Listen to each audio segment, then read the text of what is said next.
اللہ تبارک و تعالیٰ ارشاد فرماتا ہے ان الذین قالوا ربنا اللہ، بے شک وہ لوگ جنہوں نے کہا ہمارا رب اللہ ہے، ثم استقاموا، پھر اس کے بعد اس پر استقامت اختیار کی، ڈٹ گئے، فلا خوف علیہم، ان کو خوف نہیں ہے، ولا هم یحزنون، اور وہ غمگین نہیں ہوں گے، اولئک اصحاب الجنہ، اور یہی لوگ مذکورہ جن کا ذکر ہوا ہے، یہی لوگ جنتی ہیں، خالدین فیہا، اور وہ جنت میں ہمیشہ رہیں گے، جزاء بما کانوا یعملون، اور یہ جو جنت ان کو ملی ہے یہ بدلہ ہے ان اعمال کا جو وہ عمل کیا کرتے تھے۔ دو آیات میں نے تلاوت کی، دونوں آیات کا ترجمہ آپ کے گوش گزار کرنے کی سعادت حاصل ہوئی۔ ان آیات کے ضمن میں اور انشاءاللہ آئندہ جو آیات ہیں ان کے بارے میں چند باتیں ذکر کرنے کی سعادت حاصل کروں گا۔ ان دو آیات سے جو ہمیں سبق ملتا ہے وہ یہ ہے کہ اللہ فرما رہا ہے وہ لوگ جو اپنی زبان سے کہتے ہیں کہ ہمارا رب اللہ ہے، پھر اس پر ڈٹ جاتے ہیں۔ دنیا کے اندر سب سے بڑا مشکل کام انسان کے لیے یہی ہے کہ اقرار کرنے کے بعد اس کے اوپر عمل پیرا ہونا، بات زبان سے کرنے کے بعد پھر اس کی ہوئی بات پر ڈٹ جانا، اس پر عمل کرنا، یہ انسان کے لیے مشکل ہے۔ باتیں کرنا، باتیں بنانا، زبان کو چلانا، زبان کا استعمال، یہ انسان کے لیے آسان ہے، کیونکہ زبان کا کام بولنا ہے۔ آپ جتنا اس کو استعمال کرتے چلے جائیں گے یہ بولتی چلی جائے گی۔ بولنا آسان ہے، 1 گھنٹہ بولنا، 2 گھنٹہ، اگر کسی کو کہیں کہ سارا دن بولیں وہ بولتا چلا جائے گا، کیونکہ بولنا آسان ہے۔ ہم نے اپنے نجی محفل کے اندر بھی دیکھا ہوگا، بازاروں مساجد میں، گھروں کے اندر بھی ایسا ہی ہوتا ہے کہ ہم باتیں کرنے بیٹھیں تو باتیں کرتے چلے جاتے ہیں اور باتیں ختم ہونے کو نہیں آتی۔ اصل میں بات جو ہے یہ انسان کے اندر کی آواز کا نام ہے، جو ہم لبے بام یعنی زبان پر لے کے آتے ہیں، اور پھر لوگ ہماری زبان سے ہمارے اندر والی جو انسانیت اور شخصیت ہے اس سے واقف ہو جاتے ہیں۔ زبان بہت کچھ بتاتی ہے، زبان بہت کچھ سکھا دیتی ہے، اس لیے نبی اکرم صلی اللہ علیہ وآلہ وسلم کا ارشاد پاک ہے، آپ نے فرمایا کہ 2 چیزیں ایسی ہیں اگر انسان یعنی مسلمان مجھے ان کی گارنٹی دے دے تو میں ان کو جنت کی بشارت دے دیتا ہوں۔ تو صحابہ نے عرض کیا یا رسول اللہ صلی اللہ علیہ وآلہ وسلم وہ دونوں چیزیں کون سی ہیں؟ تو میرے آقا صلی اللہ علیہ وسلم نے ارشاد فرمایا ایک جو 2 جبڑوں کے درمیان ہے، جبڑے یہ، اس کی گارنٹی دے دو، اور دوسرا اپنی ٹانگوں کے درمیان جو چیز ہے یعنی شرمگاہ، اس کی گارنٹی دے دو، میں تمہیں جنت کی بشارت دیتا ہوں۔ بڑا آسان کام ہے، 2 چیزوں کی گارنٹی دینی ہے۔ زبان کی کہ زبان ناجائز استعمال نہیں ہوگی، ہم جب بولنے لگیں گے تو بولنے سے پہلے اپنی زبان پر لانے والے یا لائے جانے والے جو الفاظ ہیں ان کو تولیں گے پھر بولیں گے، تاکہ ان کے جو اثرات ہیں وہ ہمارے اوپر مثبت ہوں، نیگیٹو اور منفی نہ ہو، کیونکہ زبان کا بویا ہوا انسان دنیا میں کھاتا ہے۔ اگر اچھی زبان ہے، اچھا بول ہے، اصلاح والی زبان ہے، اصلاح والے بول ہیں، ہدایت والی زبان ہے، ہدایت والی باتیں ہیں، تو انسان دنیا اور آخرت دونوں کو کامیاب بنا لیتا ہے۔ اگر اس کی زبان اس طرح استعمال ہوتی ہے کہ وہ دنیا کے اندر رہتے ہوئے انسانوں کے دلوں کو زخمی کرتی ہے، لوگوں کے اندر دوریاں پیدا کرتی ہے، لوگوں کے اندر نفرتوں کو اجاگر کرتی ہے، نفرتوں کو پروان چڑھاتی ہے، تو یہ زبان استعمال تو اس کا آسان ہے، لیکن یہ دنیا کے اندر بھی ہمارے لیے وبال جان بن جاتی ہے، کیونکہ بے جا، بے موقع، لگاتار بے فائدہ زبان استعمال کرنے والے کی معاشرے کے اندر کوئی عزت و احترام باقی نہیں رہتا۔ ہم بذات خود جو ہے، آپ بھی واقف ہیں، میں بھی اس چیز سے واقف ہوں، ہم باتیں کرتے رہتے ہیں کہ اس کا کام تو باتیں کرنا اور بنانا ہی ہے، تو لوگ ہم ان کو باتونی کا نام دے کر کے باتیں کرنے والے، پھر ان لوگوں کی باتوں کا اعتبار ختم ہو جاتا ہے۔ حتیٰ کہ ہم نے معاشرے میں دیکھا ہے کہ لوگ قسمیں اٹھاتے ہیں، حلف اٹھاتے رہتے ہیں، لیکن ان کی کثرت زبان اور زبان کا کثرت سے جو استعمال ہے، اس کی وجہ سے ان کا معتبر ہونا، ان کی قسمیں اور جو حلف ہوتے ہیں وہ بھی معتبر نہیں رہتے۔ لوگ کہتے ہیں کہ اس کا کوئی اعتبار نہیں ہے۔ زبان پر بڑا ڈیپینڈ کرتا ہے۔ زبانوں کو کنٹرول کرنے کا، سنبھالنے کا بارہا قرآن میں اور محبوب کائنات صلی اللہ علیہ وآلہ وسلم کے فرمان میں ذکر آیا ہے کہ زبانوں کو سنبھال رکھا جائے۔ اور ایک موقع پر زبان کو ناجائز استعمال کرنے کی بجائے رسول اکرم صلی اللہ علیہ وآلہ وسلم نے ارشاد فرمایا کہ سکوت، خاموشی میں سلامتی ہے۔ بندہ بے جا باتیں کرنے کے بجائے خاموشی کو اختیار کر لے۔ اللہ کی کاریگری، اللہ کی قدرت، اللہ کے بنائے ہوئے شاہکار، اللہ تبارک و تعالیٰ کے دنیا میں نظام، اس کے جو نشیب و فراز ہے، اس کی خوشیاں ہیں، اس کی غمیاں ہیں، اس کی ابتلاء و آزمائش ہے، موت و حیات کا جو سلسلہ جاری ہے۔ بندہ زبان کو زیادہ استعمال کرنے کے بجائے اگر ان میں غور کر لیتا ہے تو ضرور برضرور انسان عبرت کا سامان حاصل کر لے اور اپنے لیے کوئی نہ کوئی رائے ہدایت کا جو ہے وہ سبق حاصل کر لیتا ہے۔ اور اگر زبان کو استعمال کرتا رہے تو انسان ہدایت کے دروازوں سے، ہدایت کے جو سرچشمے ان سے بھی دور ہوتا چلا جاتا ہے۔ اس لیے آپ نے فرمایا کہ زبان کے کثرت کے استعمال سے بہتر ہے کہ تم اپنے لیے خاموشی اختیار کر لو۔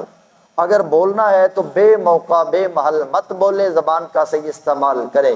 اور بندے کے مسلمان اور ایماندار ہونے کا، ہم مسلمان ہیں، کلمہ پڑھتے ہیں، مومن اپنے آپ کو کہلاتے ہیں، لیکن ایک بات بڑی قابل توجہ ہے کہ اللہ تعالیٰ نے ہر چیز کا ایک حسن رکھا ہوا ہے۔ کام کوئی نہ کوئی جو ہے نا جب ہم کرتے ہیں وہ کام ہو جاتا ہے، لیکن اس کام کے اندر ایک حسن اور خوبصورتی بھی ہوتی ہے۔ عمارتیں بنانا، گھر بنانا، چیز حتیٰ کہ ہم بازار میں نکلتے ہیں کیونکہ مارکیٹ کے اندر بیٹھے ہوئے ہیں ہم، تو ساری چیزیں ہماری نظروں میں ہوتی ہیں۔ تو ایک چھابڑی بال والا یا ریڑھی والا ہے، آپ نے اس کے اندر دیکھا ہوگا کہ فروٹ لگا ہوا ہے، اس نے لگایا ہوا ہے، تو وہ بھی اس کو بڑے طریقے سے مینج کر کے رکھتا ہے کیونکہ خوبصورتی ہے۔ ویسے بھی اس کو کھلار کے ریڑھی کے اوپر یا دکان کے اوپر رکھ دے، فروٹ تو پڑا ہوا ہے، وہ رکھا ہوگا، لیکن اس کو مینج کر رہا ہے، اس کو ایک انتظام کے ساتھ ایک اچھے انداز سے ڈسپلن سے رکھ رہا ہے، تو اس کے اندر خوبصورتی بھی آ جاتی ہے۔ تو خوبصورتی میں کیا ہوتی ہے؟ کشش ہوتی ہے۔ اس لیے دنیا کی ہر چیز کو آپ دیکھیں، اس کے اندر خوبصورتی بھی ہے، اس کے اندر کشش بھی ہے، اس کا حسن ہے۔ کام جو بھی ہو یا کریں وہ ہو جاتا ہے، لیکن اسلام نے ہر کام کے اندر حسن اور خوبصورتی کو پسند فرمایا ہے۔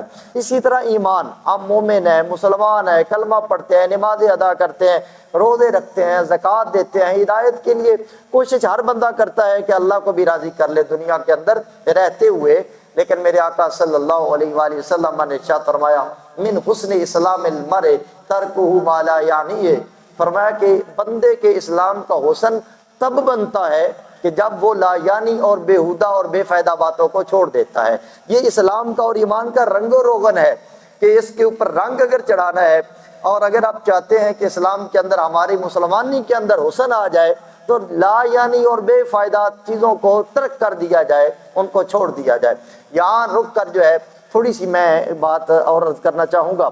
دیکھیں ہماری زندگی کا اور ہمارے شب و روز کا جو اکثر حصہ ہے، کہیں ایسا تو نہیں کہ وہ لا یعنی باتوں میں گزر رہا ہے۔ اب یہ جو میں نے ایک جملہ آپ کے سامنے بولا ہے، یہ آپ کے لیے میرے لیے دعوت فکر ہے۔ ہم غور کر سکتے ہیں نا کہ آج جو صبح ہم اٹھے اس سے لے کر ہماری بے فائدہ کتنی باتیں ہیں اور با فائدہ کتنی باتیں ہیں، کتنی لا یعنی باتیں ہیں اور کتنی با مراد باتیں ہیں، جن کا کوئی نہ کوئی مراد ہے، کوئی مقصد ہے، اس کے اندر نفع فائدہ ہے، معاشرے کا نفع ہو، بھائی کا نفع ہو، ہمارا ذات کا نفع ہو، وہ پاکستان کا نفع ہو، کسی انسان سے ہٹ کر جانور کا ہی نفع کیوں نہ ہو۔ کیا وہ نفع مند چیزیں ہیں جو ہم بولتے رہے یا کہ لا یعنی باتوں میں زیادہ وقت گزر گیا، اور جو باتیں فائدہ مند تھی ان کو ہم نے ٹچ ہی نہیں کیا، ہم نے ان کو جب ان کی طرف گئے ہی نہیں ہے، تو اسلام کا حسن تو میرے آقا صلی اللہ علیہ وآلہ وسلم اس چیز کو بیان فرما رہے ہیں کہ اسلام کی حسن اور چمک دمک تب ظاہر ہوگی جب تمہاری زندگی سے لا یعنی باتیں نکل جائیں گی۔ اور یقین جانیے کہ ہمارے اندر لا یعنی باتوں کا انبار لگا ہوا، سارا دن ہم لا یعنی نوجوان سے لے کر بوڑھوں تک، بوڑھوں سے لے کر ہماری ماؤں بہنوں بیٹیوں تک، گھر کے اندر باہر کے اندر زیادہ تر ہماری باتیں جو ہو رہی ہیں وہ بے فائدہ ہو رہی ہیں، اور رسول اکرم صلی اللہ علیہ وسلم ان کو ترک کرنے کا حکم ارشاد فرما رہے ہیں کہ ان کو کیا کریں، ترک کر دیں، پھر تمہارا اسلام ظاہر ہوگا۔ ہماری زندگی کا ایک اصول اور ضابطہ ہونا چاہیے، ایک قانون کے تحت ہونا چاہیے۔ ہم اپنی زندگی کے لمحات کو تقسیم کرنا چاہیے، اور تقسیم کر کے جو دنیا کے اندر گزار رہے ہیں وہ بھی ہم اپنے لمحات کی زندگی کے ان جو مستعار اور ادھار اللہ کے دیے ہوئے لمحات ہیں ان کے قدر و قیمت کو پہچاننا چاہیے۔ یہ کبھی لوٹ کے واپس نہیں آتے، اور کئی بار موقع ملتا ہے تو میں گزارش آپ کے سامنے کیا کرتا ہوں کہ کل پر زیادہ میری یہ کوشش ہوتی ہے کہ دیکھیں انسان کے پاس جو قیمتی ترین چیز ہے وہ ہے وقت، جو ہمارا وقت ہے، اور سب سے زیادہ دنیا کے اندر اس وقت جو قوم وقت ضائع کر رہی ہے نا اس کا نام مسلمان ہے۔ آپ بے شک اس کو، کیونکہ نیٹ انفارمیشن جو ہے وہ معلومات، اب تو بندہ نہیں سکول پڑھا ہوا نا اس کو بھی پتہ چل جاتا ہے دنیا میں کیا ہو رہا ہے، کیونکہ موبائل ہر قسم کی آپ بے شک سرچ کریں، آپ دیکھیں کہ دنیا کے اندر سب سے زیادہ جن لوگوں کا وقت ضائع ہو رہا ہے وہ مسلمان ہیں۔ اور مزے کی بات یہ ہے کہ جن کو سب سے زیادہ وقت کی قدر و قیمت کا حکم دیا گیا ہے وہ بھی مسلمان ہیں۔ اللہ کے پاک نبی صلی اللہ علیہ وآلہ وسلم نے وقت کے بارے میں بہت زیادہ تاکید فرمائی، اور وقت کے حوالے سے کہ اپنی زندگی کے لمحات کی قدر کر لو، ان کے کو جو ہے وہ مثبت کاموں میں گزارو۔ جو لمحے اللہ کے ذکر میں، مثبت کام میں، اچھے کام میں گزر گئے وہ تمہارے زندگی کے قیمتی ترین لمحات بن جائیں گے۔ میرے آقا اور یہ سورہ عصر کے اندر فرمایا والعصر ان الانسان لفی خسر۔ یہاں اگر رک جائیں، یہاں جتنی آیت میں نے پڑھی ہے تو اللہ کیا فرما رہا ہے کہ قسم ہے زمانے کی، قسم ہے وقت کی، انسان خسارے میں ہے۔ یہاں رکے تو انسان خسارے میں ہے، کیوں؟ وقت کی قدر نہیں کر رہا، وقت کو پہچان نہیں رہا، وقت کا صحیح استعمال نہیں کر رہا تو خسارے میں ہے۔ اب اس وقت کو استعمال کر کے خسارے سے نکلنا ہے تو پھر اگلا حصہ شروع ہوگا الا الذین آمنوا وعملوا الصالحات وتواصوا بالحق وتواصوا بالصبر، مگر وہ اس خسارے سے نکل گئے جو ایمان لے کے آئے۔ پہلی بات اللہ تعالیٰ نے ذکر فرمایا کہ جو ایمان لے کے آئے، اپنی ایمان کی فکر دنیا میں اپنی سانسوں کو گزارتے ہوئے، اپنے لمحات زندگی کو گزارتے ہوئے اپنے ایمان کی فکر کرے، اپنے وقت کا اچھا استعمال کریں۔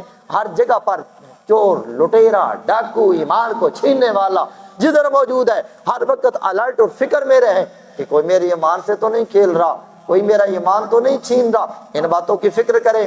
دیکھیں سب سے پہلے وقت کی قدر اس نے پہچانی الا الذین آمنوا، جو اپنے ایمان کی حفاظت کر گیا، اپنے ایمان کو بچا گیا۔ اور ہم سورہ کاف جو پڑھی ہے ابھی اس کی آیت کی طرف آئیں تو دیکھیں اللہ تعالیٰ کیا فرماتا ہے ان الذین قالوا ربنا اللہ ثم استقاموا، بے شک وہ لوگ جنہوں نے کہا ہمارا رب اللہ ہے پھر اس کے اوپر ڈٹ گئے۔ اب ایمان کی حفاظت کا حکم نہیں آ رہا کہ اپنے ایمان کو سنبھالو، اپنے ایمان کی حفاظت کرو، تو یہاں اللہ تعالیٰ ایمان کی حفاظت کا حکم ارشاد فرما رہا ہے۔ تو زمانے کی، وقت کی قدر و قیمت کی وہی پہچانے گا آمنو، جو ایمان والا ہے، جو اپنے ایمان کو محفوظ کرتا ہے۔ پھر ایمان لانے کے بعد وعملوا الصالحات، نیکی میں جت گیا، عمل صالح کی طرف پڑ گیا۔ اتنا جو ہمارے لیے جو ہے نا دنیاوی زندگی، اتنے جو میدان ہے اور اتنے شاخیں ہیں، اتنے ڈپارٹمنٹ ہیں، اتنے شعبہ جات ہیں، نیکیوں کے ایسے دریا بہ رہے ہیں دنیا کے اندر، لیکن انسان اس کی طرف دیکھنے کے لیے تیار نہیں۔ ہر اگلے لمحے میں اللہ نے آپ کے لیے نیکی کا دروازہ کھولا ہوا ہے، ہر اگلے قدم پر اللہ نے آپ کے لیے بھلائی اور اچھائی کا دروازہ کھولا ہوا ہے۔ آپ مسجد میں آئے، اچھائی کو لے کر آئے، آپ مسجد کے اندر آئے، جمعے کی اذان ہوئی، اذا نودی للصلاۃ من یوم الجمعۃ فاسعوا الی ذکر اللہ وذروا البیع، اللہ کی طرف سے حکم آیا، بھائی تمہاری کانوں کے اندر ندائے خداوندی پڑ گئی، اللہ کی طرف سے حکم آ گیا کہ بھائی چھوڑو اپنے خرید و فروخت کو، آؤ اللہ کی طرف۔ آپ نے ادھر ہی اپنا سب کو چھوڑ کر اپنے جمعے کی تیاری میں لگ گئے۔ اپنا کام دنیاوی چھوڑ کر جب آپ اللہ کے ذکر کی طرف کوشش کرنے لگے ہیں، یقین جانیے کہ اب میں اس کو تقسیم کر رہا ہوں، ویسے میرے ذہن میں گیا تقسیم کرنے کی ضرورت نہیں تھی، لیکن میں سمجھا دیتا ہوں بات کو۔ اس لمحہ سے لے کر جمعہ پڑھ کے جانا، پھر واپس چلا جانا اپنی بیوی بچوں کی طرف، کاروبار کی طرف، آپ کا ایک ایک قدم، آپ کا ایک ایک لمحہ یقین جانیے اللہ کے ذکر اور عمل صالح میں گزر رہا ہے۔ کیوں آپ کی صحیح ہے نا، آپ کی کوشش ایک نیک عمل کی طرف شروع ہو گئی ہے، آپ کا وضو کرنا، آپ کا غسل کرنا، آپ کو خوشبو لگانا، آپ کا اللہ کے گھر کی طرف آنا، آپ کا خطبہ جمعہ سماعت کرنا، آپ کا جو ہے وہ آ کر کوشش کرنا کہ میں مسجد کے اندر پہلے چلا جاؤں۔ میرے آقا صلی اللہ علیہ وآلہ وسلم کا باقاعدہ ارشاد کیا ہے کہ جمعے کے روز کیا ہے، لوگ جو ہیں وہ آتے رہتے ہیں یکے بعد دیگرے، مین گیٹ کے اوپر فرشتے جو ہیں وہ لے کر رجسٹر جس کو ہم کہتے ہیں وہ کھڑے ہو جاتے ہیں، وہ نام لکھتے ہیں، ہاں بھائی فلاں آ گیا، فلاں آ گیا، فلاں آ گیا، آتے رہتے ہیں۔ پھر کیا ہے، ایک لمحہ ایسا آتا ہے کہ خطبہ جمعہ شروع ہو جاتا ہے، اور جب خطبہ جمعہ شروع ہوتا ہے تو فرشتے کیا کرتے ہیں، اپنے رجسٹر کو ایسے بند کر دیں۔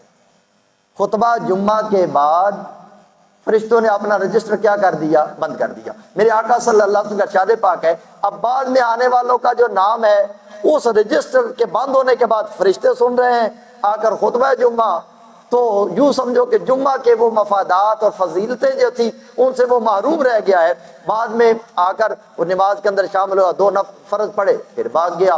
تو کیا ہے، عمل صالح کی شیء اور کوشش، اپنے وقت کی قدر و قیمت کو پہچانتے ہوئے ہم یہ سمجھتے ہیں کہ جتنا دنیا کھاؤ کماؤ میں وقت گزر جائے نا، یہ ہمارے قیمتی لمحات ہے۔ نہیں میرا بھائی، وہ ہمارے قیمتی لمحات نہیں ہیں، ہمارے کہ یہ دنیا کا وقت گزر جائے گا، وہ جو ہے آنکھ جھپکنے کی لمحات ہیں، یہ سارے پتہ ہی نہیں چلتا کب کس وقت کس کا کتنا وقت گزر گیا ہے اور پتہ ہی نہیں چلتا۔ ایک لمحہ بندہ بالکل ہٹا کٹا کھاتا پیتا صحت مند نظر آتا ہے، اور اگلے لمحے اعلان ہو جاتا ہے وہی فلاں کا اعلان ہو گیا ہے، اس کے فلاں ٹائم جنازہ پڑھا جائے گا۔ تو دنیا کو تو یہ ہے، دنیا کا سلسلہ یہ چل رہا ہے، تو وقت کی قدر و قیمت کا پہچاننا بڑا ضروری ہے۔ تو میں نے گزارش کی ہے کہ حدیث طیبہ کا حصہ پڑھا، اللہ کے پاک نبی صلی اللہ علیہ وسلم فرمایا کہ زبان جو اس کا استعمال جو ہے وہ یوں کرو، یعنی باتوں سے اس کو بچا لو۔ آپ نے فرمایا 2 چیزوں کی مجھے گارنٹی دو۔ ایک گارنٹی کون سی ہے؟ ایک مجھے گارنٹی یہ دو کہ تمہاری زبان ناجائز استعمال نہیں ہوگی۔ دوسری آپ نے فرمایا مجھے یہ گارنٹی دو کہ تمہاری 2 ٹانگوں کے درمیان شرم گاؤں کی حفاظت کرو گے، اپنے آپ کو باحیا رکھو گے، اپنے آپ کو پاک رکھو گے، اپنے آپ کو بے حیائی اور گناہ اور بدکاری کی طرف نہیں لے کے جاؤ گے۔ فرمایا گارنٹی دے دو، میں تمہیں اللہ کی بارگاہ میں کامیابی کی اور جنت کی بشارت ارشاد فرماتا ہوں۔ تو میرے آقا صلی اللہ علیہ وسلم نے یہ فرمایا، ان الذین قالوا ربنا اللہ قال، یہ زبان کا تعلق ہے اس کے ساتھ، جنہوں نے اپنی زبان کو استعمال کیا ہمارا رب اللہ ہے، ثم استقاموا، پھر اس کے اوپر ڈٹ گئے۔ تو میرا یہ ساری باتیں عرض کرنے کا مقصد کیا تھا، یہ بات سمجھانا کہ ہم زبان کا استعمال کر لیتے ہیں، لیکن زبان کے استعمال کے بعد اس سے وفادار رہنا یہ ہم نے چھوڑ دیا ہے۔ زبان کے بعد عمل کرنا بڑا ضروری ہے، عمل سے ہم بھاگ رہے ہیں، عمل سے دور ہے۔ باتیں کرنا آسان ہے، اس کے مطابق چلنا بہت مشکل ہے۔ میرے پاک محبوب صلی اللہ علیہ وسلم کی حیات طیبہ کے ایک ایک لمحے کا مطالعہ کرتے چلے جائے، آپ دیکھیں کہ میرے پاک محبوب کی زبان اقدس سے جو الفاظ نکلے اگر وہ عملی ہیں تو میرے پاک محبوب صلی اللہ علیہ وسلم کی زبان اقدس کو ایک طرف رکھیں، میرے پاک محبوب کا کردار، سیرت، اسوہ پاک، عمل کو دیکھیں، بالکل اس کے مطابق نظر آئے گا۔ میرے آقا صلی اللہ علیہ وسلم کا ایک ایک لفظ جو ہے وہ ایسے دھلا ہوا ہے، پھر اسی لفظ کے مطابق آپ کا عمل بھی دھلا ہوا ہے، اس طرح شاہکار عمل کے نظر آتے ہیں۔ میرے پاک محبوب کی زبان سے کوئی ایسا لفظ نکلا ہو جو عملی ہے، اس پر عمل نہ کیا ہو، ایسا ممکن ہی نہیں ہے، انسان کے تصور میں بھی نہیں جا سکتا۔ اس طرح آپ نے کامیاب اور عملی بہترین زندگی گزار کے ہمارے سامنے عملی نمونہ پیش کیا۔ تو زبان کا استعمال اور پھر اس کے ساتھ وفا بڑی ضروری ہے۔ فرمایا ان الذین قالوا ربنا اللہ ثم استقاموا، پھر اس کے بعد ثم استقاموا، پھر اس پر ڈٹ گئے۔ فرمایا فلا خوف علیہم ولا هم یحزنون، یہ بہت بڑی گارنٹی ہے ہمارے لیے۔ آسان لفظ بھی آسانی سے پڑھ دی ہے کہ اس کے لیے خوف نہیں ہے، اس کے لیے غم نہیں ہے۔ دنیا کے اندر یہ 2 چیزیں ایسے چمڑی ہوئی ہیں انسان کے ساتھ، خوف اور غم، اور خوف کا ایک کوئی شعبہ نہیں ہے، خوف کے بے شمار شعبہ جات ہیں۔ اب دیکھیں جھوٹ بولا میں نے تو میرے جھوٹ کے پکڑے جانے کا مجھے خوف، کہ بھائی ایک بار بول تو دیا، اب اس کے پکڑے جانے کا خوف۔ کسی جگہ پر کوئی دغا بازی ملاوٹ کر لی تو انسان جو ہے نا وہ کہتے ہیں پنجابی میں ساتھ کھانا بھی ہوتا ہے، تھوڑی سی ملاوٹ کی، دھوکہ کی، ساتھ ساتھ دھوکہ بھی کر رہا ہے اور تھوڑا سا جو ہے نا وہ اپنے اندر اس کو محسوس بھی ہو رہا ہے کہ کہیں پکڑا نہ جاؤ۔ تو یہ رزق کی زندگی ہے نا، انسان رزق لے رہا ہے، ہر بدکاری رزق سے جڑی ہوئی ہے۔ انسان جو ہے نا اس کا ضمیر اور دل مطمئن نہیں رہتا۔ اگر استقامت اختیار ہوتی ہے انسان کے اندر تو سچائی کے اندر اختیار ہوتی ہے۔ انسان جو ہے اپنے آپ کو اندر اور باہر سے بالکل صاف اور پاکیزہ کر لے، اللہ اور اس کے پاک محبوب صلی اللہ علیہ وآلہ وسلم کی زندگی اور آپ کے ارشادات طیبات کے مطابق زندگی گزارے تو کیا ہے، خوف اور غم قریب ہی نہیں جاتا۔ تو ہر اگلے موڑ پر ہمیں خوف نے جکڑا ہوا ہے۔ خوف کیوں ہے؟ ہماری دو نمبریوں کی وجہ سے، اللہ کی نافرمانیوں کی وجہ سے خوف مسلط ہے۔ تو جب بندہ اللہ سے وفا کرتے ہوئے جب کلمہ پڑھ لیا، رسالت محمدی کا، ختم نبوت کا اقرار اور تصدیق کر لی، تو پھر اس کے ساتھ وفا ضروری ہے۔ جب بندہ وفا کرتے ہوئے وقت گزارتا ہے، اللہ فرماتا ہے فلا خوف علیہم، تمہارے اوپر پھر خوف نہیں ہے، ولا جو ہے وہ ہم یحزنون، اور نہ ہی وہ غمگین ہوں گے۔ اب غم بھی نہیں ہوگا۔ غم کیا ہے؟ خوف طاری رہا زندگی کے اندر، اللہ کی نافرمانیاں کر کر کے، لوگوں سے دھوکے بازیاں کر کر کے، لوگوں کو فراڈ لگا لے کر، اور یہی خوف کیا کرتا ہے؟ غم میں تبدیل ہو جاتا ہے۔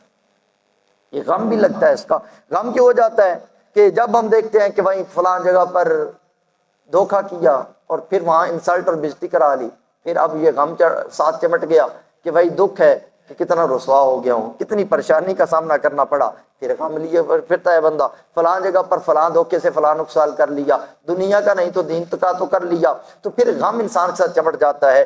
جو اللہ اور اس کے رسول کے بتائے ہوئے طریقے کے مطابق زندگی گزارتا ہے، اللہ فرماتا ہے اس کو خوف بھی نہیں ہے، اس کو غم بھی نہیں ہے۔ اور اس کی اور وضاحت کی جائے تو خوف کا تعلق مستقبل کے ساتھ ہے، غم کا تعلق ماضی کے ساتھ ہے۔ خوف کیا ہوتا ہے کہ پتہ نہیں آگے کیا ہونے والا ہے، ہمارے ساتھ کیا ہوگا، یہ مستقبل میں ہمیں دنیا کا خوف ہوتا ہے۔ ہاں بیج تو بو دیا ہے، پتہ نہیں اب پھل لگتا ہے کہ نہیں لگتا۔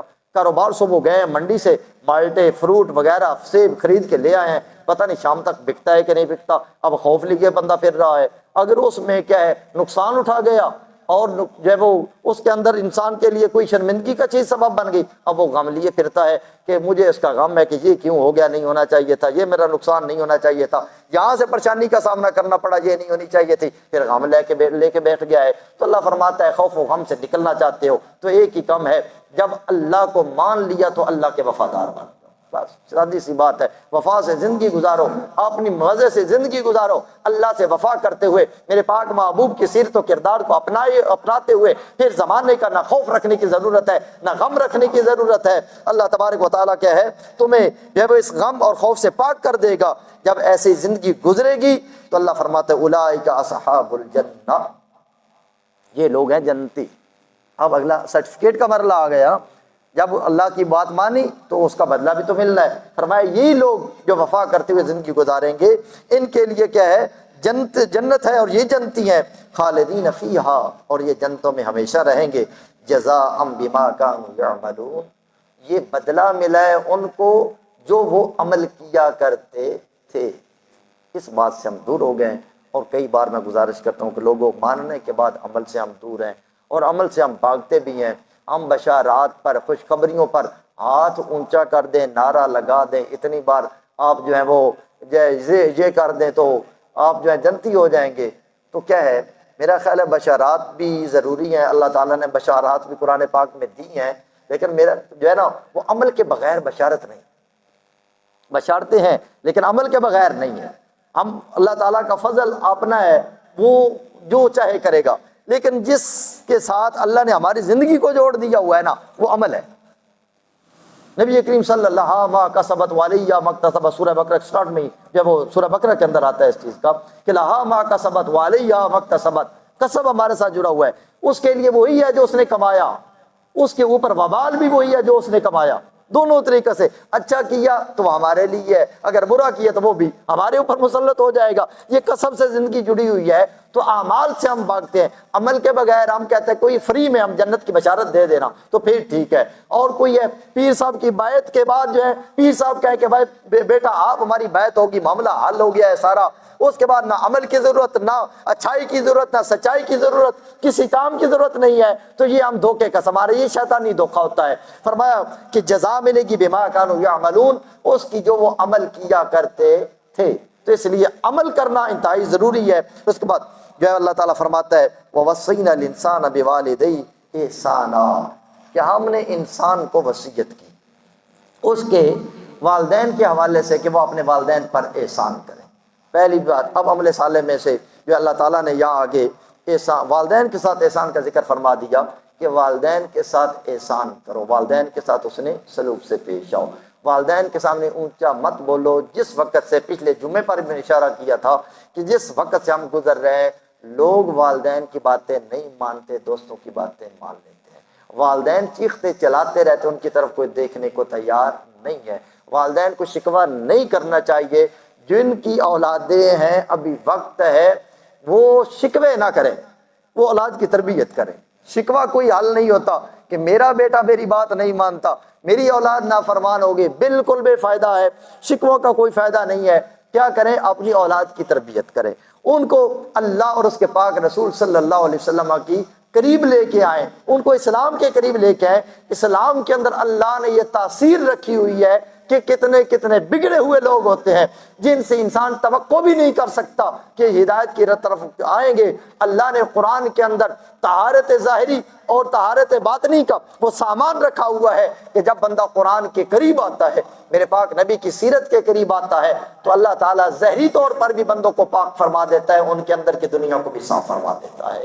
یہ اللہ نے اسلام میں رکھا ہوا ہے، یہ قرآن میں رکھا ہوا ہے۔ اور اللہ تبارک و تعالیٰ قرآن پاک کے اندر باقاعدہ اعلان فرماتا ہے کہ خبردار، کبھی مایوسی کو آپ نے اوپر مسلط نہیں ہونے دینا۔ کسی اعتبار سے اپنے اعمال ہیں، گناہ کیے ہوئے ہیں، غلطیاں ہو گئی ہیں، مایوسی کا تو سوال ہی پیدا نہیں ہوتا۔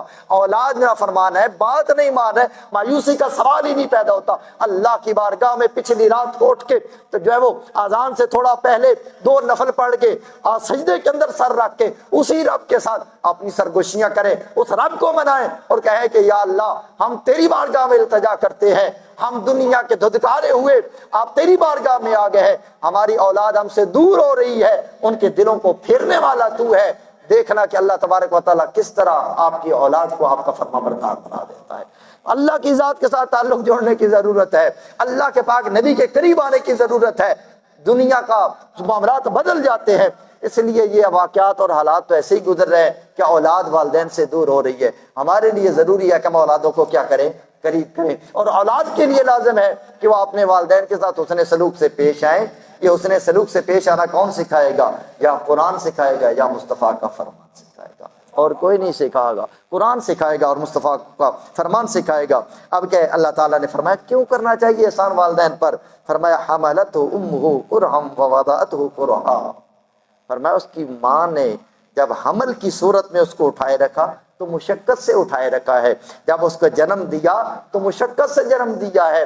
اور قرآن پاک کی ان الفاظی پر، قرآن پاک کی ترتیب پر، قرآن پاک کے جو وہ معانی اور مفاہیم پر بندہ قربان جائے کہ اللہ تبارک و تعالیٰ نے ایسے ایسے انداز سے قرآن پاک کے اندر بیان فرمایا ہوا ہے۔ جب ایک چیز ذکر فرماتا ہے میرا مالک اپنے پاک محبوب صلی اللہ علیہ وسلم کی ذات پر نازل فرماتا ہے، تو اس انداز سے مثالوں کو بیان فرماتا ہے کہ بات ہم جب زبان سے بولتے جاتے ہیں نا تو اس کی ایک پریکٹیکل شیپ سامنے آ جاتی ہے، اس کے لیے پڑھنا لکھنا ضروری پھر نہیں رہتا۔ میں باتیں کر رہا ہوں، اب جب میں جب وہ آپ کے سامنے ذکر کیا کہ والدین کے ساتھ احسان کرو، اس کی ماں نے اس کو مشقت سے اٹھائے رکھا اور مشقت سے اس کو جنم دیا۔ اب جو ہے ہر بندہ پیدا بھی ہوا ہے، اس کی اولادیں پیدا بھی ہو رہی ہیں۔ یہ اتنی ویبل اور اتنی ہماری زندگی کے قریب ترین مثال ہے کہ کوئی بندہ اس کا انکار نہیں کر سکتا۔ چاہے ریڈی بان سے پوچھ لو، چاہے پڑھے لکھے بندے سے پوچھ لو، چاہے جانور رکھنے والے بندے سے پوچھ لو کہ ماں کتنی مشقت سے اپنے بچے کو اپنے پیٹ میں اٹھائے رکھتی ہے۔ کوئی بندہ جو ہے وہ اس کو نہیں کہہ سکتا کہ نہیں جی کوئی مشقت نہیں ہوتی ہے، اور کوئی بندہ انکار نہیں کر سکتا کہ ماں کتنی مشقت سے اپنی اولاد کو جنم دیتی ہے۔ تو اللہ تعالیٰ نے یہ مثال دے کر جو ہمارے ذہن کے بالکل قریب ترین آ سکتی تھی، اس کے ذریعے سمجھایا کہ تمہارے اوپر اپنے والدین کا ادب و احترام، ان کے ساتھ احسان کرنا کتنا لازم ہے۔ ماں کی مثال کے ذریعے سمجھایا تو اس نے بڑی مشقت سے تمہیں اٹھائے رکھا اور بڑی مشقت کے ساتھ تمہیں جنم دیا۔ اسی لیے اللہ تعالیٰ کے پاک نبی صلی اللہ علیہ وسلم نے ماں کے مقام کو بڑا بیان فرمایا ہے۔ اور حدیث مشہور ہے، علماء سے آپ سنتے رہتے ہیں، ایک صحابی عرض کرتے ہیں یا رسول اللہ صلی اللہ علیہ وآلہ وسلم، میرے اوپر حسن سلوک کا سب سے زیادہ مستحق کون ہے؟ فرمایا تیری ماں۔ اس کے بعد پھر دوبارہ سوال کر لیا کہ یا رسول اللہ اس کے بعد کون حسن سلوک کا مستحق ہے؟ فرمایا تیری ماں۔ اس کے بعد تیسری بار سوال کیا یا رسول اللہ اس کے بعد؟ فرمایا تیری ماں، تیری ماں زیادہ مستحق ہے۔ چوتھی بار جب سوال کیا فرمایا ابو کا، تیرا باپ۔ یعنی کہ 3 بار اللہ کے پاک نبی صلی اللہ علیہ وسلم نے ماں کا ذکر فرمایا، فرمایا تیرے لیے وہ حسن سلوک کی مستحق ہے، اس کے ساتھ حسن سلوک سے پیش آیا کر۔ تو کیا ہے، یہ ماں کی وہ خدمات، یہ ماں کی مشقتیں، وہ ماں کی وہ مصیبتیں جو جنم دینے سے پہلے اور جنم کے بعد جو ہمارے لیے اٹھاتی ہیں، ان کا ذکر کیا۔ اس اللہ تعالیٰ نے فرمایا اپنے والدین کے حسن سلوک سے پیش آؤ۔ اور اس کے بعد فحمل و فصال و 30 شہرا، حمل کی مدت اور فصال کی یعنی دودھ چھڑانے کی مدت جو ہے یہ 30 مہینے بنتی ہے۔ دیکھو ٹوٹل جو ہے دیکھ کے کم از کم جو بچہ پیدا ہو سکتا ہے وہ 6 مہینے میں، اور 9 مہینے میں عموم میں جو ہے وہ بچے کی ولادت کا ہے۔ لیکن کیا ہے، بچہ ماں کے پیٹ کے اندر مکمل تیار جو ہے اور اس کی جو وہ پیدائش ہو سکتی ہے وہ کم از کم 6 مہینے کا پیدا ہو سکتا ہے، لیکن عمومی روٹین میں 9 مہینے ہے۔ 6 مہینے کم از کم پیدائش کے نکالیں تو باقی کیا بنتے ہیں، 6 دنے 12، جب 12 دنے 24 مہینے بنتے ہیں، یعنی 2 سال دودھ کے بن گئے، 6 مہینے ولادت کے بن گئے، پیدا ہونے کے بن گئے، کم از کم 30 مہینے بنتے ہیں۔ فرمایا کہ 2 سال دودھ پلائی کی مدت اور 6 مہینے کم از کم اس کی ماں کے پیٹ میں رہنے کی مدت اگرچہ زیادہ ہو جاتی ہے، 9 مہینے ہوتی ہے، اکثر زیادہ ہوتی ہے، تو 30 مہینے کا اللہ تعالیٰ نے ذکر کیا۔ فرمایا کہ 30 مہینے جو ہے نا، یہ جس مشقت سے وہ گزری ہے، 2 سال کے بعد بچہ اپنے آپ کو کچھ سنبھالنے کے قابل ہوتا ہے، جو ہے کچھ نہ کچھ جو ہوتا ہے نا اس کو دنیا کا شعور جو ہے نا آنا نصیب ہوتا ہے، ورنہ دنیا سے وہ واقف نہیں ہوتا ہے۔ یہ ہاتھ ہلانا، پاکی کا پتہ چل جانا، ہاتھ گندے ہو گئے، فلاں چیز ہے، جو ہے کپڑا گندا ہو گیا، کچھ نہ کچھ بولنا شروع کر دیتا ہے۔ فرمایا جب تو نہ کھانا مانگ سکتا تھا، نہ تمہیں پاکی کا پتہ تھا، نہ پلیتی کا پتہ تھا، نہ تجھے اچھائی کا پتہ تھا، نہ برائی کا پتہ تھا، تمہیں سردی تو لگ سکتی تھی لیکن ختم کیسے ہونی ہے یہ علم نہیں تھا، تمہیں گرمی تو لگتی تھی، گرمی کا حل کیا ہے اس کا تجھے علم نہیں تھا، اب تیرے لیے یہ بھی تمہیں پتہ نہیں تھا کہ میں مٹی اٹھا کے منہ میں ڈالوں یا خوراک ڈالوں۔ آپ نے دیکھا ہوگا بچپن میں ہی چھوٹے بچے مٹی کھانا شروع کر دیتے ہیں، کون سمجھائے کہ مٹی تیرے لیے اچھی نہیں ہے، یہ تیرے لیے وبال جان ہے، تیری صحت کے خلاف ہے۔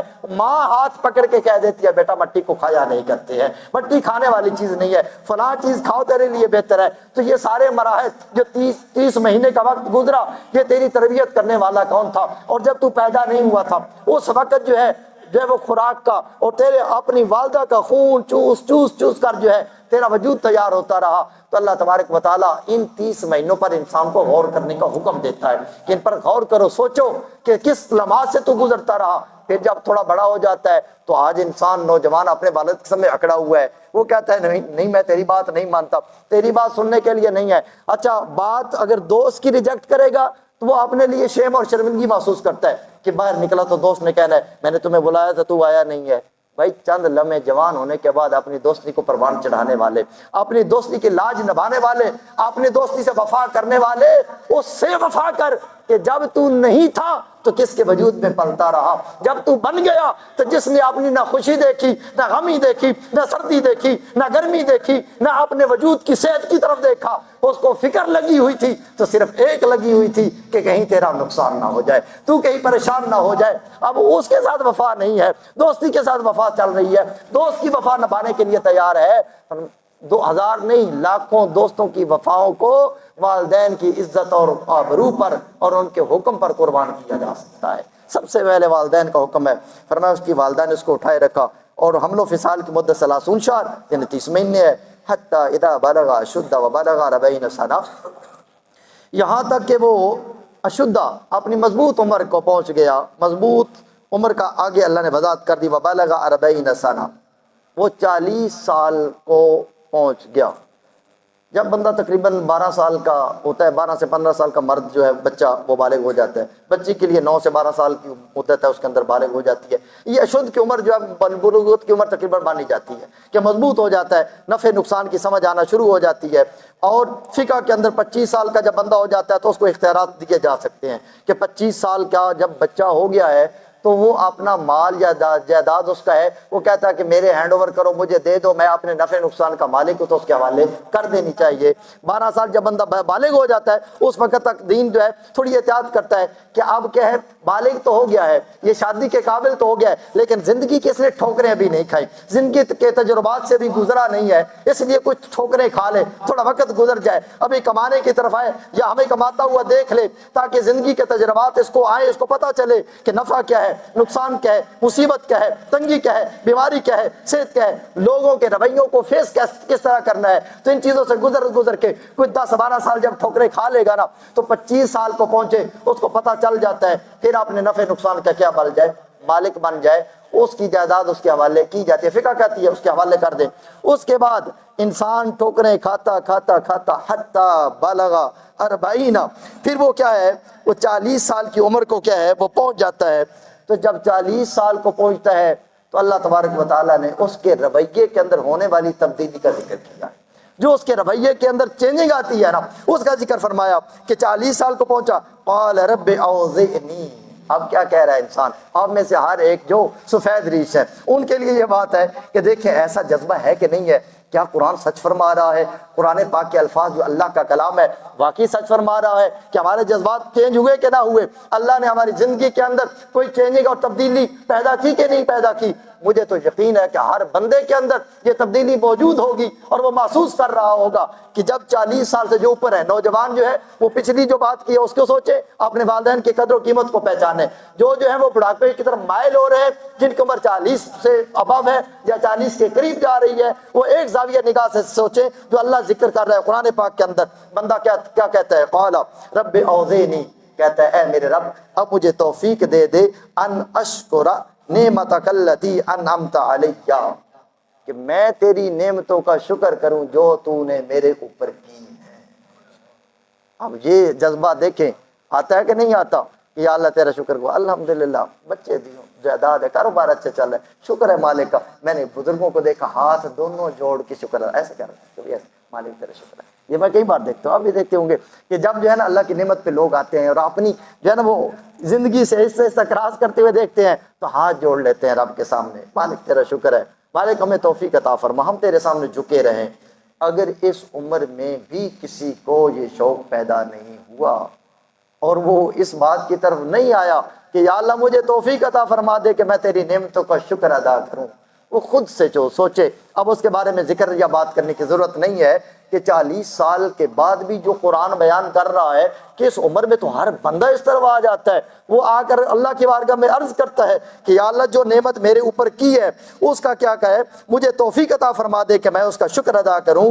وَعَلَىٰ وَالِدَيَّ، اب اپنے والدین بھی یاد آنا شروع ہو جائے۔ جوان ہے نا بندہ، اس کو پتہ ہوتا ہے کہ اگر نہیں سپورٹ کریں گے تو میں خود جوان ہوں، کیونکہ یہ خون کی جو حدت ہوتی ہے وجود کے اندر یہ بہت سی نعمتوں کا انکار کروا دیتی ہے، کیونکہ پاؤں سپورٹ کر رہے ہوتے ہیں، وجود سپورٹ کر رہا ہوتا ہے، بندے کے وجود کے اندر طاقت ہوتی ہے، وہ سمجھتا ہے کہ میں سارا کچھ کر لوں گا، لیکن نہیں کر سکتا، سارا کچھ نہیں کر سکتا، اس کے لیے ممکن نہیں رہتا ہے۔ لیکن اس بات کا احساس کب ہوتا ہے کہ جب وہ پہنچتا ہے 40 سال کی عمر کو، ڈرنا شروع ہوتا ہے۔ جو جوانی میں ضربیں اور وہ جو ہے نا وہ زخم یا کوئی کسی جگہ پر کوئی جو بولتا ہے پنجابی میں سٹ وغیرہ کہتے ہیں لگی تھی، اب اس نے پیڑ نے اس درد نے جاگنا شروع کرنا ہے۔ جب جاگتی ہے تو پھر ادھر ہوا تو کچھ نہیں تھا، پتہ نہیں کیوں درد ہو رہی ہے، ادھر ہوا تو کچھ نہیں ہے، پتہ نہیں کیوں درد ہو رہا ہے۔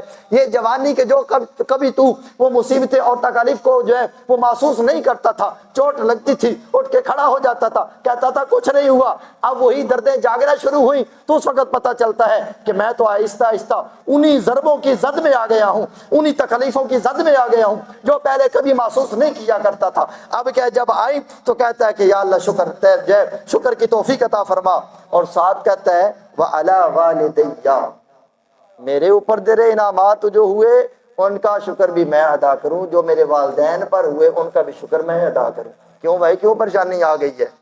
پہلے والدین کی جو نعمتیں والدین پر تھی جو یاد نہیں آئی، اس لیے اب یاد آ رہی ہیں کہ والدین کا بڑھاپا یاد آ رہا ہے، اب بڑھاپے میں جا رہا ہے والدین، کیونکہ بڑھاپے کی طرف گیا، دردیں جاگی تو اب احساس پیدا ہونا شروع ہوا کہ میرے والدین جب بڑھاپے میں تھے تو میں ان کی بات نہیں سنتا تھا تو وہ کتنی تکلیف میں ہوا کرتے تھے، ان کے لیے کتنا پریشانیاں تھی۔ جب بندہ پریشانی میں مبتلا ہوتا ہے تو پھر پتہ چلتا ہے کہ کون کس پریشانی میں کتنا رہا، پھر والدین کی پریشانیاں یاد آتی ہیں۔ وہ کہتا ہے، وہ ایک ہے تو کہانی سے بنی ہوئی بڑی جو ہے وہ، لیکن میں اس کو پوری سٹوری سے نہیں سناتا، اشارہ میں دے دیتا ہوں۔ ایک بندہ جو ہے نا اس کے ماں باپ بوڑھے ہو گئے تو اس نے جو ہے نا وہ تنگ آ گیا، اس نے کہا کہ ان کو کہیں نا یتیم خانے یا وہ اولڈ ہاؤس میں یا کسی جگہ پر چھوڑ کر آئے۔ وہ چھوڑنے کے لیے چلا گیا، ساتھ اس کا جو ہے نا پوتا یعنی اس کا بیٹا بھی تھا، بابے کا پوتا بھی تھا۔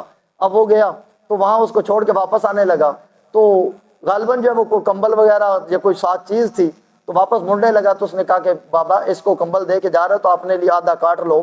تو اس نے کہا کیوں کاٹ لوں, جب کیا ضرورت ہے؟ اس نے کہا اس لیے کہ کل جب تو اس عمر کو پہنچے گا نا تو پھر میں نے بھی تو یہی چادر دے کے ادھر چھوڑنے کے لیے آنا ہے نا. تو اس قسم کی ایک ملی جلی کوئی کیسی ہے. تو لیکن ضرب المثل ہے کہ جب ہم بوڑھوں کی طرف اس طرح کرتے ہیں تو پھر ہماری اولاد دیکھ رہی ہوتی ہے کہ یہ اپنے باپ کے ساتھ کیا کر رہے ہیں, پھر وہ بھی تیار ہو جاتے ہیں کہ ہم نے اس کے ساتھ ایسا ہی کرنا ہے. تب کیا ہے, جب اپنا بڑھاپا آیا تو پھر اپنے والدین کے لیے دعائیں نکلنا شروع ہو گئی کہ یا اللہ میرے والدین پر جو نعمتیں کی تھی مجھے ان کا شکر ادا کرنے کا بھی موقع دے. نہیں, جوانی میں کرو, بڑھاپے میں نہ کرو, جوانی میں کرو. جوانی کے اندر کھڑے ہو کر اللہ کی بارگاہ میں حاضر ہو کر, اگرچہ والدین جوان ہیں, پچھلی رات کو کھڑے ہو کر اپنے رب کو مناؤ اور اللہ کی بارگاہ میں بڑھ چڑھ کر بار بار دعا کرو, رب ارحمہما کما ربیانی صغیرا, رب ارحمہما کما ربیانی صغیرا. یا اللہ میرے والدین پر رحم کرنا جس طرح بچپن میں انہوں نے مجھے پالا ہے. یا اللہ میرے والدین پر رحم کرنا بچپن میں جس طرح انہوں نے مجھے پالا ہے. اپنی جوانی سے حصہ نکال کر اپنے والدین کے قدموں کو دھو دھو کر پی, اپنے والدین کی خدمت کر, اپنی والدہ کی خدمت کر, اور رات کے پچھلی پیر میں کھڑے ہو کر اسی رب سے دعائیں بھی کیا کر کہ میرے مالک مجھے ایک ایک لمحہ یاد ہے کہ جب میں کھا نہیں سکتا تھا انہوں نے مجھے کھلایا ہے, جب میری زبان سے میرے منہ سے کوئی ڈیمانڈ, مطالبہ, تمنا اور خواہش نہیں نکلتی تھی میرا والد مضطرب ہو جایا کرتا تھا, میری والدہ کے چہرے کے آثار بدل جایا کرتے تھے, وہ پریشان ہو جاتے کہ بیٹے یا بیٹی کی زبان سے یہ لفظ نکلے ہیں, نہ جانے ہم کیسے پورا کر سکیں گے اور کس طرح جو ہے ان کی اس خواہش کو پورا کر سکیں گے. ان والدین کے ان تصورات کو دیکھ کر پچھلی رات کا تیرا حق بنتا ہے کہ کھڑے ہو کر اپنے والدین کے لیے التجائے کر, اپنے والدین کے لیے دعائیں کیا کر کہ جنہوں نے بچپن میں تجھے لاڈ اور پیار سے پالا ہے. 40 سال کے بعد جب خود اس بڑھاپے کی طرف مائل ہوگا تمہیں والدین یاد آ جائیں گے تو اور پھر کہے گا کہ یا اللہ, اور کہ بوڑھا جب گرتا ہے نا, بوڑھا بابا بھی وہ کہتا ہے کہ ہائے نہیں میری مائیں, ہائے نہیں میری مائیں. اس کا مطلب یہ کہ والدین یاد آ گئے اس وقت بھی, تو جب گرنا ہے ٹھوکر کھا کے اس وقت ہائے ہائے کرنی ہے, اس وقت ہائے نہ کر, اب رب کو منا کر اپنے والدین کے لیے دعا کر. اللہ تعالیٰ ان والدین کے صدقے تیری دنیا کی مصیبتوں کو بھی ٹال لے اور تیری آخرت کو بھی بہتر فرما دے, یہ تیرے لیے فائدہ مند چیز ہو جائے گی. تو کہتا ہے یا اللہ مجھے توفیق عطا فرما کہ میں اپنے لیے بھی جو نعمت مجھ پر کی ہے اس کا بھی شکر ادا کروں, اور جو والدین پر کی ہے وَأَنْ أَعْمَلَ صَالِحًا, اور میں نیک عمل کروں. بات ختم کر رہا ہوں. اور میں نیک عمل کروں کیسے؟ تَرْضَاهُ, جن سے تو راضی ہو جائے. ایسی خواہش کریں, اللہ سے توفیق مانگیں کہ یا اللہ ہمیں ایسے اعمال کی توفیق عطا فرما جن سے تو راضی ہو, ہمیں ایسے تو اعمال سے دور رکھ جن سے تو ناراض ہوتا ہے, تیرا پاک محبوب ناراض ہوتا ہے. وَأَصْلِحْ لِي فِي ذُرِّيَّتِي, اور میری اولاد کی بھی اصلاح فرما دے. اپنی اولاد کی بھی اچھائی مانگیں. یہ دور بڑا خطرناک دور سے گزر رہے ہیں, اولادیں بے راہ رو ہو رہی ہیں, اولادیں راہ راست سے بھٹک رہی ہیں, کیونکہ زمانے کے اندر ایک ایسی فضا چل پڑی ہے کہ برائی کے راستے بہت کھل چکے ہیں, اور ہر اگلے موڑ پر کوئی نہ کوئی برائی کا راستہ ہمارے سامنے آ جاتا ہے. اس لیے ضروری ہے کہ اولادوں کے لیے والدین دعائیں کریں اور اولادیں اپنے والدین کے لیے کیا کریں, دعائیں کریں اپنی اولاد کی اصلاح کے لیے. انی تبت الیک, اور اب ہمارا وتیرہ یہ بن جانا چاہیے کہ یا اللہ جو گزرا جو ہوا ہو گیا, ہم تیری طرف رجوع کرتے ہیں, ہم تیری طرف توبہ کرتے ہیں, تیری طرف رجوع کرتے ہیں. وانی من المسلمین, بے شک میں مسلمانوں میں سے ہوں, مسلمان ہوں. صبح بھی ایمان کی فکر, شام کو بھی ایمان کی فکر, سوتے بھی ایمان کی فکر, جاگتے بھی ایمان کی فکر, کیونکہ جمع پونجی جو آخرت کے اندر جنت کے تالے کھولنے والی چیز ہے نا وہ ہے ایمان, دنیا نہیں ہے. ایمان کی فکر ضروری ہے. میں نے چند باتیں عرض کی سورہ احقاف کی روشنی میں. التجا کرتا ہوں مالک کی بارگاہ میں, مالک مجھے آپ سب کو اعمال صالح کی توفیق دے.